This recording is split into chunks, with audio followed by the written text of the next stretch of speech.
की जय, भारत माता की जय। रोडवेज कर्मचारी संघ जिंदाबाद जिंदाबाद जिंदाबाद उत्तर प्रदेश रोडवेज कर्मचारी संघ जिंदाबाद जिंदाबाद जिंदाबाद। हित में करें इनका काम करेंगे पूरे काम।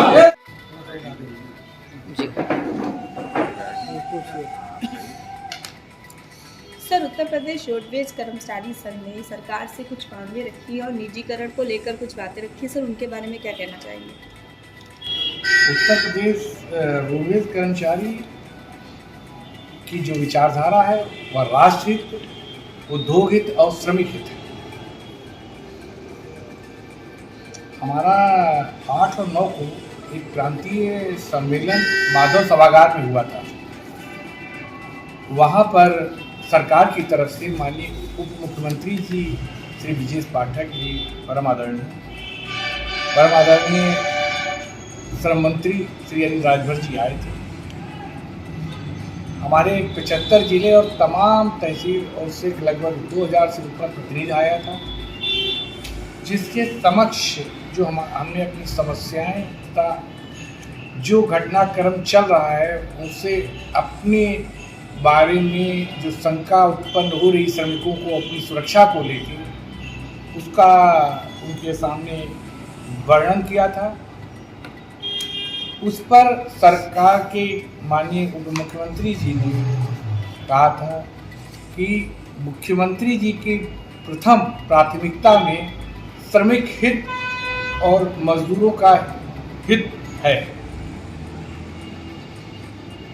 यही लगभग इसी से मिलती जुलती बात श्रम मंत्री जी ने कही थी कि उत्तर प्रदेश के मजदूरों का हित सदैव संरक्षित किया जाए।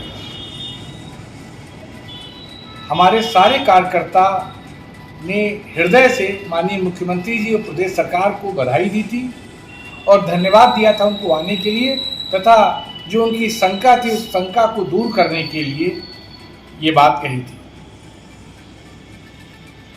उस समय के जो अध्यक्षता कर रहे थे क्षेत्रीय संगठन मंत्री श्री अनुपम जी, उन्होंने भी इस बात का भरोसा दिया था कि श्रमिकों के हितों की अगर अनदेखी की गई तो उत्तर प्रदेश रोडवेज कर्मचारी संघ चुप नहीं बैठेगा।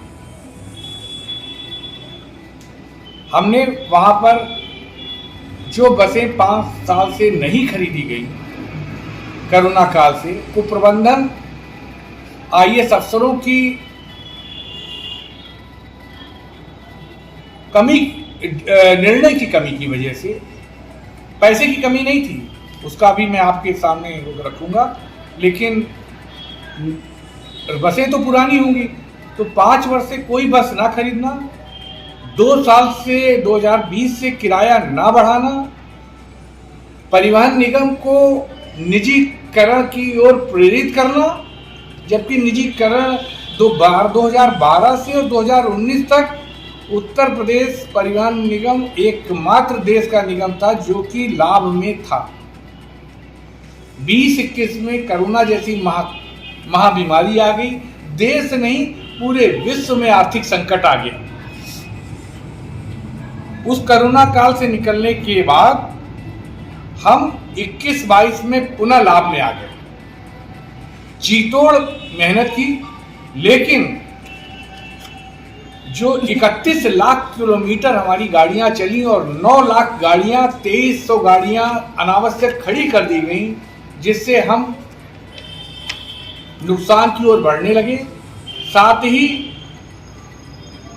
जगह जगह पुरानी गाड़ियां होने की वजह से, स्पेयर पार्ट की खरीद समय से ना होने से, पैसा होने के बावजूद भी पैसा समय से स्पेयर पार्ट के लिए ना देने से एक आर्थिक विषमता का माहौल कुप्रबंधन ने दिया।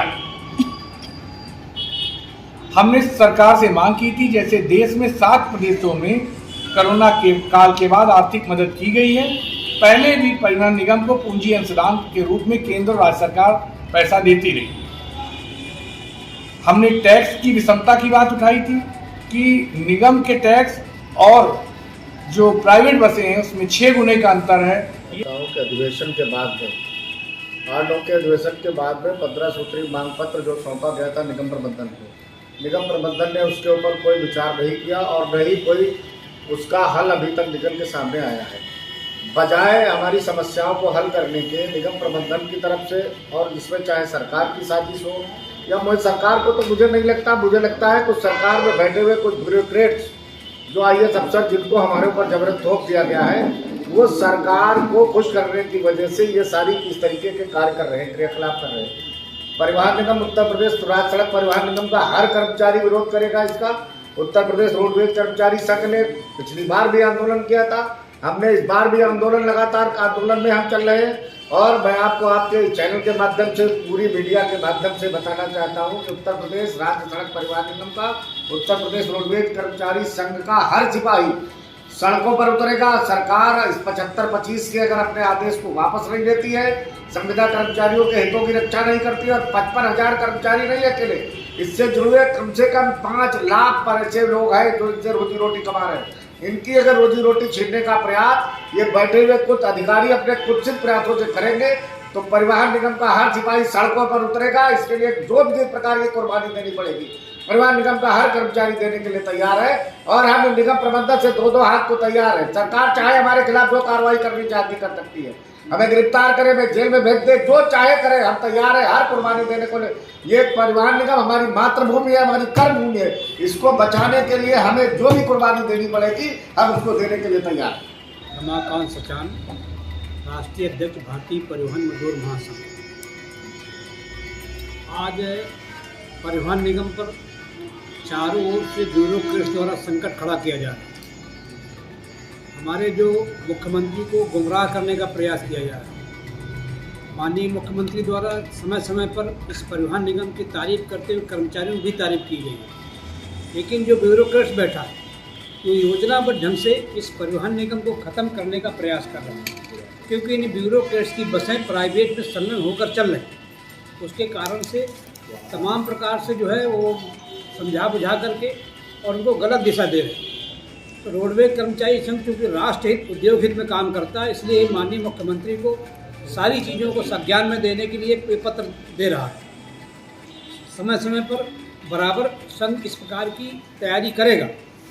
इसके बाद भी सरकार को नहीं समझ में आएगा तो अपने अस्तित्व को बचाने के लिए इन गरीब कर्मचारियों के, संविदा कर्मचारियों के हितों की रक्षा के लिए इनकी जो सडनपूर्ण तरीके से इनके विरुद्ध कार्रवाइयाँ की जा रही है, उनको रुकवाने के लिए रोडवेज कर्मचारी संघ शीघ्र ही बड़ा आंदोलन छेड़ेगा। भारत माता की जय, भारत माता की।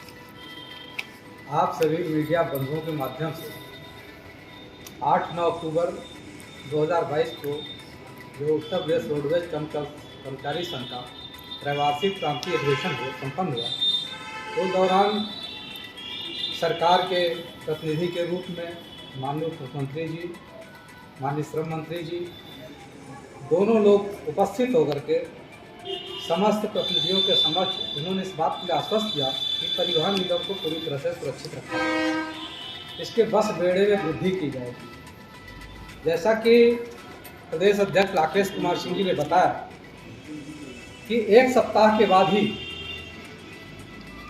एल वेंकटेश्वर लू जी, जो हमारे प्रमुख सचिव परिवहन, जो पहले